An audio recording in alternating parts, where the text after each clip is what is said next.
So the child says, "Why is a computer so smart?" And mom says, "It listens to its motherboard." And the son says, "Dad, do you know the difference between a pack of cookies and a pack of elephants?" No, what? That's a good thing Mom does the grocery shopping.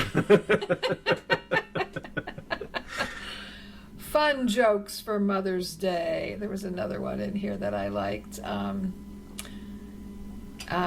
Keendon says, "Why was the mother firefly so happy?" And Brian says, "Why?" Keendon says, "Because her children are all so bright."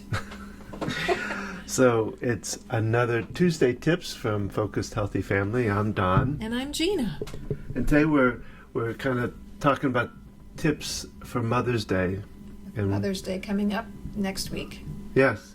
And I was thinking about it, the fact that we can do the typical things like making breakfast for Mom or getting her flowers or I was trying to think as a kid what we used to do. I love breakfast in bed. Yes, and those are great things to do.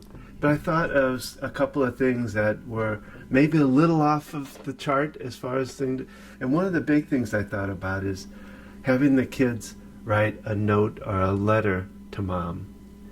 And you do a card. I mean, I think I saw something I was looking at, and one of the studies showed that mothers, like a certain percentage of mothers, that's big for mothers, is getting a card.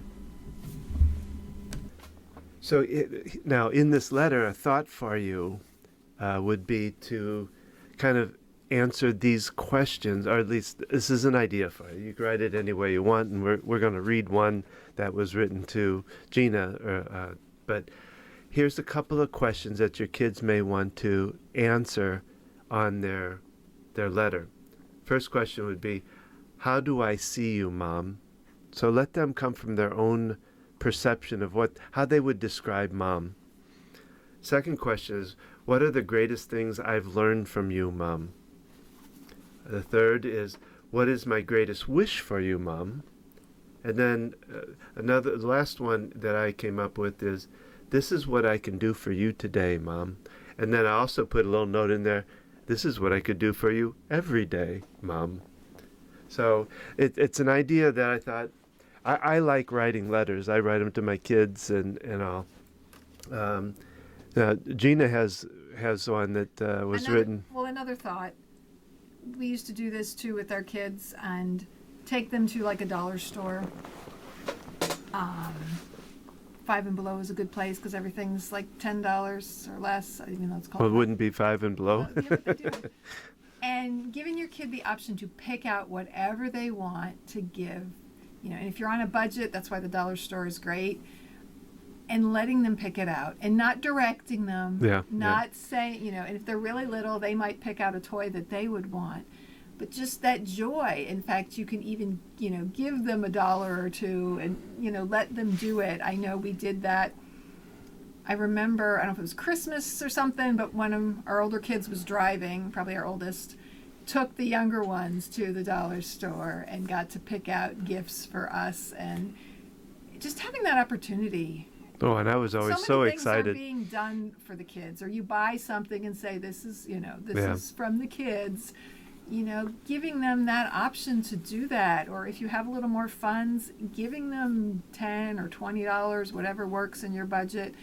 But then, it helps to take them to a place that's limited, that has limited options so they're not overwhelmed. Maybe for our kids, that was really helpful. And the dollar store was great. And I was so excited as a kid when I get a gift. They'd have to take me like maybe a day or two before because I couldn't hold it in. I'd want to tell them what it was like the week before, so. So this wasn't for Mother's Day, but this could have been. I love journals. I've been writing in journals since I was 10, and I have all of them. And you created a journal for me for my birthday a number of years ago. And you got messages not only from the kids, but my parents and other family and friends, and put them throughout this journal. And I recently started picking up this journal and using it to write in it, as well as rereading these messages. So you could do a similar thing. You could, get a journal and let your kids either write, draw, Yeah. scribble, doesn't matter their age, spit, put their imprint, This isn't Wreck the Journal. fingerprints, handprints on it. And so I'm just going to read. This is from one of my kids. Happy birthday, Mom. I think back to the memories over the last few years with you. The Monday nights after Mass at Chipotle and Panera, various different projects, from when we tried to light the light bulb with lemons all the way to writing English papers together for college. The time you put towards me means a lot. It's hard for me to express it in words, as I always draw blank when trying to write. You always show an interest in whatever my interest is, and I appreciate that. It helps me grow, become independent, become who I am today. I don't think I would be where I am now without your influence and guidance. Love you. And it just makes me cry. My kid was probably 18, 19. I guess, yeah, it wasn't that long ago I did that. Let me find the other ones. Okay, this is my writer child, not to put one above the other. Mom, you have been a beacon of inspiration to me for as long as I can remember. Your strength and wisdom have helped guide me more times than I can count. From every injury, sprained arm to stubbed toe, you have always been there for me, always comforted me when I felt down. There are no words to correctly describe a mother's love, for anything as simple as words would seem foolish. But if I had to use words to try to describe you, I would use compassionate, caring, strong, inspirational, and most of all, important part to my life. An important part. Thank you for being such a wonderful mother and person. And so, I gotta find my youngest. And so, the youngest was like pre-writing age, when you created this. I've got to try to find it now because I love how you kind of intersperse them throughout this journal. It's this beautiful, colorful journal with inspiring messages in it. And you could put pictures in. And, you could you could just make a collage for Mom. Crush a flower in it, and or there's a lot of different things you could. Journals can be cool too, and even if Mom isn't a big writer necessarily, or handmade gifts in general, and you can make a collection of music. The kind of music that Mom likes to listen to. You could make one up for her on her phone. So, steal her phone away for an hour when she's not looking, and put a Mother's Day collection of music in there. Another big part is a big gift that you can give to Mom is your time and attention. Just being there. Talk about coupons. I mean, maybe people are familiar with the idea of gifting coupons, but if you're not, can you tell them that while I search for this? Yeah, I'm looking at it too. Yes. Well, it's the idea of that we used to do them with the kids, and they would, they'd one coupon would be today I'll take the trash out for you or something, or coupon book. That I'll give you a big hug. It could be a coupon for a hug. It could be a coupon to make breakfast for them, or to walk with them, or there's all kinds of different little jobs and things you can do, events that you can do on these coupons for your mom. Okay, and so my youngest child, I'm reading them in order, but was about 7, and I guess she typed this out. When I think of you, Mom, I think of these words, ... Amazing! ! A whole line of exclamation points, another half line, funny, 6 or 7 exclamation points, nice, a bunch of exclamation points, and ... Happy birthday, Mom! ! Exclamation point, exclamation point, exclamation point, exclamation point. Love from. And then there's a heart attached to it. And I mean, this is such a special gift that you gave me. And then I've got stuff in here from my family and friends. And that year you did this for me, I was dealing with a lot of depression. Yeah. And I pulled it out recently, and we all need to hear affirming words. We, as parents, it's a thankless job, people say. Our kids are not going to be spouting out these words most of the time. And I mean, we're talking, the kids were roughly 7, 11, and 15? 15 when they did this? Something no, like that. They had to be older than that because the oldest mentioned college and was in college. Oh, that's true. Well, he was in college at 16.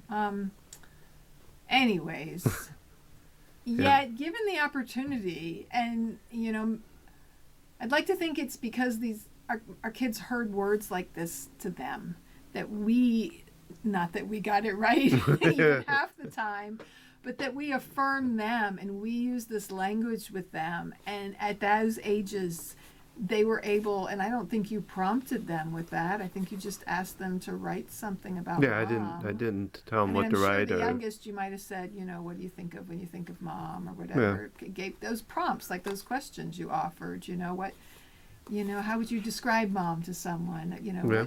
What color do you think of with mom? What flower? What you can phrase questions in a way of what's your favorite food that mom makes or something, or what is mom like, or memory you have with mom. What do you like when mom does? What things do you like about mom?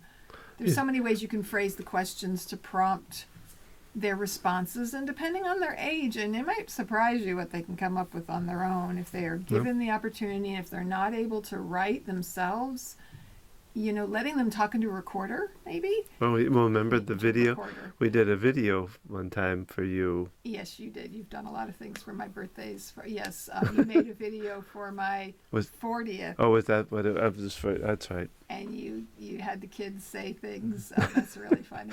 Yeah, because they did one whole one as.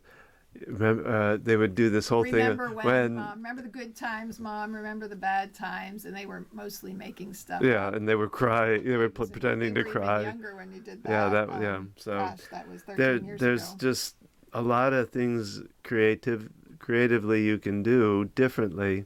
Or taking some time together. Yeah. Maybe Mom works on Sunday. There are people out there who work on Sunday, even on Mother's Day. People in healthcare especially, have something sent to work. What can you do? Bring a picnic lunch. Yeah. Celebrate on a different day.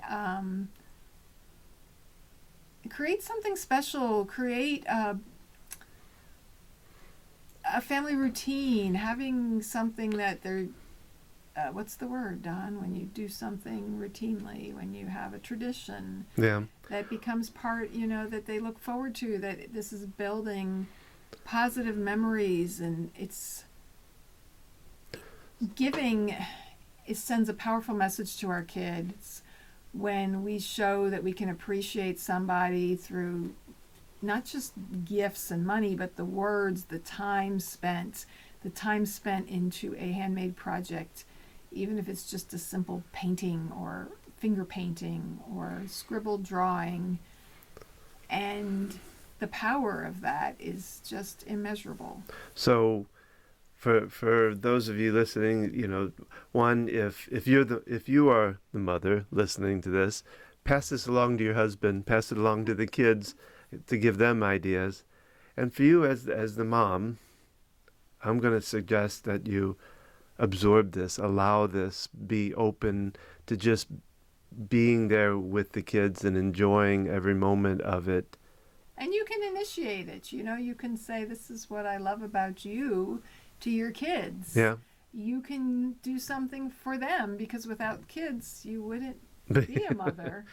But make sure to take time for yourself. If you have a spouse or partner, make him listen to this recording. That's so right. You can initiate. Or you can do it for Father's Day, and maybe he'll remember. Or you can for the next year. Give him hints on how to make dinner, what you can make for dinner. Maybe you can get stuff that can be easily made by them. Or maybe you don't. Maybe they do things traditionally that, you'd be like, what? I just want to sit around in my pajamas and watch movies all day and eat pizza or something. Yeah. Speak up. Yeah. Speak up for what fits for you and what, yeah. Be open with people. people could be doing things, something luxurious and elaborate for you every year, and maybe you just... And this is coming out the week before today, so you got time to send this around and tell, like, hint, hint, hint. And we'd love to hear your tips. Reach out to us. Send us a message. Or how your day went, too. Connect with us. Yes, we'd love to share your stories, either on our website, in my blog, or in a next podcast. We can leave you anonymous. But please share with us your thoughts, your ideas, and your stories. For the next several weeks, we have something special for you. Each week we will present a parent-child scenario. Today we will describe the situation, and then we invite you to think about how you would respond. We ask you to comment here or at focusedhealthyfamilypodcast.com. Tell us how you would respond to the scenario, or maybe how you have responded to something similar with your own kids. Then join us this Thursday on our weekly podcast, where we'll discuss possible responses to the scenario. And here is this week's parent-child scenario. Your child comes to you crying and upset because someone has been mean to them or criticized them or emotionally hurt them in some way. Mom, Mike is so mean. I hate him. He called me stupid in front of our entire class, and he is supposed to be my best friend. Was. I can't believe this. Now I don't have a best friend, and the whole class thinks I'm stupid. How would you respond to this situation? Has it happened in your house? If so, how did your child respond? Please share your responses.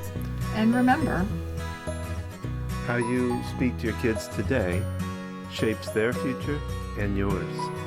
Happy Mother's Day.